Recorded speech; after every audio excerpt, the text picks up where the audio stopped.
Buenas, mi nombre es Cándido y en el video de hoy me gustaría mostrarte y hablar contigo de un libro muy interesante, que ya te aviso que no es fácil de conseguir en español, lo puedes buscar en internet, hay algunas páginas que lo venden, no puedes intentar conseguirlo bajo tus métodos, pero que está muy bueno y es uno de los libros claves que se recomiendan para todo aquel que le interese tener una vida de estudios, tener una vida intelectual, como venimos hablando, ¿no?, en el video anterior de si vale la pena o no tener una vida de estudios, por qué.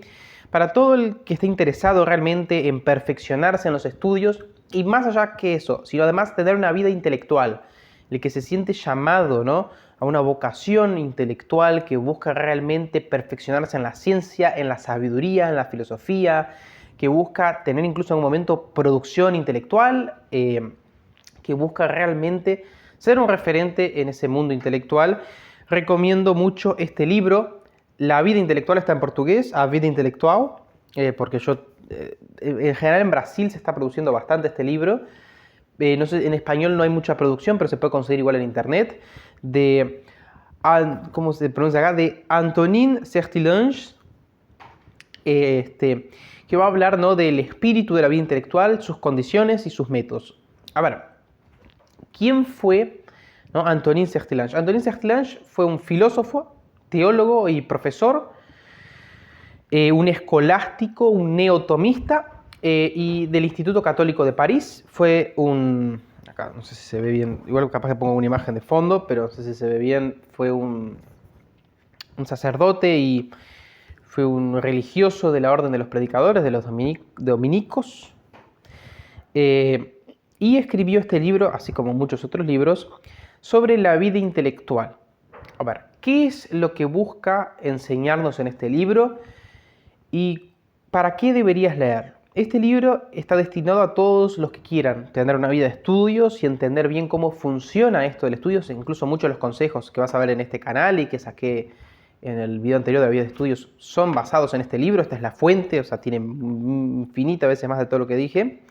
Pero también no solo de organizar nuestra vida de estudios, sino que también nos va a ayudar a todo aquel que se siente llamado en la vocación intelectual. Él va a explicar en su capítulo 1, que es el de la vocación intelectual, sobre qué es un intelectual, qué es un intelectual incluso católico.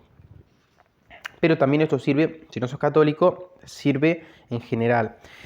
Entonces, en este libro nos va a explicar qué es la vocación intelectual, esa persona que es llamada a una vida de estudios, pero más profundamente a la vida de enseñanza, a la producción intelectual. Pero en este libro va a comentar un poco de cómo funciona este mundo intelectual. Nos va a comentar de la vocación intelectual, luego de las virtudes que son necesarias, porque este es un tema muy importante. Generalmente hoy en día, con nuestro sistema de estudios, estamos acostumbrados, ¿no?, a pensar que una cosa es estudiar y otra cosa es la vida moral y ética del ser humano. Y en realidad van juntas. Es imposible llevar una vida profundamente intelectual, profundamente de estudios, de contemplación de la verdad, aislada de una vida moral y ética buscando el bien. ¿Ok? ¿Por qué? Porque cuando uno busca estudiar la verdad y conocer la verdad, se va a deparar con situaciones que a veces implican que tengamos que cambiar nuestra vida. Y entonces, si yo no llevo una vida virtuosa, no voy a querer cambiar mi vida, lo que voy a querer hacer es cambiar la verdad. Pero eso es el ejemplo claro. Podemos ver a toda la gente que se autopercibe lo que quiere, ¿no? Yo me puedo autopercibir lo que yo quiero, ¿no? Entonces, en el fondo estoy yendo contrario a la verdad. ¿Ok?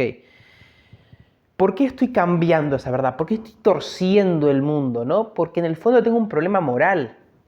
No quiero. Es mi corazón el que no quiere aceptar la verdad. Entonces, como no quiero aceptar la verdad, cambio la verdad. Se necesita, por eso hay tanta deformación en el mundo académico, intelectual hoy en día. Porque la gente no lleva una vida moral. No quiere aceptar la verdad. Y por lo tanto cambia la verdad para que pueda en su conciencia hacer, no, es que en el fondo no es que está mal y me queda rechazando la conciencia. No, es que en el fondo no es así. Hay infinitas verdades, todas distintas. Y esta verdad es la que me gusta a mí y por lo tanto estoy feliz con eso. En el capítulo 3, entonces, te va a hablar de la importancia de las virtudes de la virtud propia del intelectual, que es la estudiosidad, que tanto, no sé si tanto, pero al menos unas cuantas veces he hablado en este canal, y de la organización de la vida, algunos consejos sobre cómo organizar la vida para llevar una vida de estudios, sobre el tiempo que hay que dedicarle al trabajo intelectual, y el tiempo no se refiere solo a la cantidad, sino a los tiempos también. Por ejemplo, te va a hablar de en la noche, te va a hablar de qué hacer a lo largo del día, de las mañanas, de en esos tiempos, cómo se pueden aprovechar. Y no está diciendo de que a la noche seas un enfermo, que esté estudiando. No. Te dice, por ejemplo, el trabajo nocturno, te va a decir en este libro, va a consistir en descansar bien. Porque eso es parte de la vida intelectual, tener un buen descanso, para poder pensar bien. Te va a decir el campo de trabajo, por ejemplo, a qué te tenés que dedicar. Y ahí es donde va a hablar de una dualidad, de la profundidad que todo intelectual debe alcanzar, debe buscar tener una cierta profundidad y expertise en un área o algo determinado para hacer una contribución, o al menos hablar de un tema, y de la amplitud, que hay que tener un equilibrio entre tener una cultura general lo suficientemente amplia y tener una profundidad, tener un exceso de profundidad. Es más, él lo va a explicar cómo hacer un agujero. Yo no puedo hacer un agujero muy profundo si no tengo suficiente amplitud. Pero nunca voy a poder hacer un agujero muy profundo y muy amplio. Mi objetivo con la amplitud está en preparar el terreno también para luego poder hacer una excavación más profunda. Eso lo va a explicar acá en este libro y varias cosas más. Luego, el espíritu del trabajo. ¿Cómo tiene que ser nuestro espíritu? Por ejemplo, acá en la sección 1 va a hablar del entusiasmo de la investigación, de la ampliación, de someterse a lo verdadero y de una cosa que me gusta mucho, que es el sentido del misterio. Chesterton, en este libro Ortodoxia, que te recomiendo mucho, este sí que es más sencillo de leer y si querés introducirte con Chesterton, este es un buen libro, Ortodoxia. Y Chesterton en el capítulo 1 de este libro va a hablar de lo que... el capítulo 1, esta es una introducción. En el capítulo, mejor dicho, el 2... En el capítulo 2 va a hablar, ¿no?, de el loco del manicomio.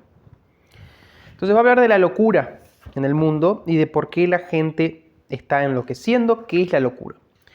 Y va a decir, no voy a hablar de este libro ahora en profundidad, pero va a decir cuál es la cura de la locura. Y va a decir que el loco en el fondo es como esa serpiente que se come su propia cola. Es alguien que está metido en un problema y que todo lo tiene como que solucionado y no tiene en el fondo una cosa fundamental para estar sano mentalmente, que es el sentido del misterio. Acá va a decir, mira, el loco, si se le intenta discutir, lo normal es llevar la peor parte. Porque en muchos sentidos, su mente, o sea, la del loco, se mueve con mayor rapidez, porque no le retrasan los resortes normales que acompañan el sano juicio. No tiene las inhibiciones del sentido del ridículo, de la caridad o de las malas experiencias pasadas. Al perder esos sentidos naturales, lo único que le funciona es la lógica. El loco, esta es la frase que va a rematar, no es el hombre que ha perdido la razón, es el que ha perdido todo menos la razón. ¿Por qué? Porque el loco ha perdido el sentido del misterio, el sentido de que hay verdades que superan nuestra lógica. Él va a poner un ejemplo muy bueno de eso, que es el ejemplo del cuerpo humano, que si un alien, ¿no?, pudiese analizarnos, va a decir, hay un brazo a la derecha, un brazo a la izquierda, un ojo, otro ojo. Y las únicas partes visibles que se presentan como una son las que están en el medio. Tengo una nariz con dos fosas nasales, tengo una boca porque está en el medio, pero todo es simétrico con respecto a ese eje. Entonces, me va a examinar, tiene un pulmón, tiene otro pulmón. Entonces el alien podría atreverse a decir, ok, tiene lógica. ¿Cuál es la lógica? El cuerpo humano es simétrico. Luego, como tiene un corazón a la izquierda, debe tener otro a la derecha. Y ahí es cuando él dice, es cuando la realidad que se mostraba lógica muestra una profunda irracionalidad, supera esa lógica, porque no es totalmente simétrico nuestro cuerpo. Por eso tenemos que siempre mantener el espíritu del misterio. Lo va a decir, a ver si encuentro la parte. lo va a decir acá. Lo que mantiene a los hombres sanos y cuerdos es lo místico. Místico es una palabra que se deriva de la palabra de misterio, justamente.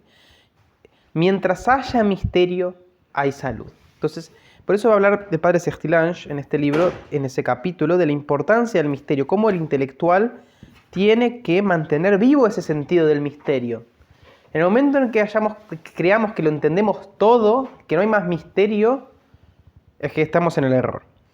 Y luego hablar, por ejemplo, de la preparación del trabajo, de cómo tiene que ser la lectura, la memoria, las notas, cómo tenemos que escribir el trabajo creador y cómo vivir nuestra vida de forma normal también. Entonces, resumen. ¿Para quién es este libro? Para todo aquel que desee perfeccionarse en el arte de estudiar, de mejorar en el estudio, y principalmente para aquellos que estén llamados a una vocación intelectual, ya sea porque son profesores universitarios que trabajan con cierto trabajo intelectual. Es buenísimo este libro. Si sos un profesor universitario, si tenés aspiraciones a la enseñanza, por ejemplo, si tenés aspiraciones a vivir una vida realmente intelectual y no tienes, él va a explicar acá, no tiene ni siquiera por qué ver tu trabajo, porque vos puedes ser trabajador de una construcción porque así está tu vida, pero sentirte profundamente llamado a una vocación intelectual. Pensemos en un ejemplo clásico de la modernidad hoy en día. Einstein trabajaba en la oficina de patentes y terminó siendo uno de los físicos más importantes. Entonces, tu trabajo actual tampoco tiene que condecir con tu vocación, o sea, puede ser una cosa momentánea. Entonces, te recomiendo este libro, fíjate si lo puedes encontrar, creo que en Amazon está. Así que, bendiciones y espero que te haya gustado este video. Comentámelo, déjame tu like, tu suscripción, no sé qué me pasa hoy en día. Creo que estoy grabando tantos videos juntos que me estoy olvidando las cosas, gente. Dale like, compartilo, suscríbete, activa la campanita, qué sé yo, haz lo que quieras, comentame lo que quieras en los comentarios. Comentame si ya alguna vez supiste hablar de este libro, qué pensás, si lo lees, qué te pareció. Bien, si sos un alien, qué pensás de que haya un corazón solo de un lado y no del otro, esas cosas sanas. Chao, chao.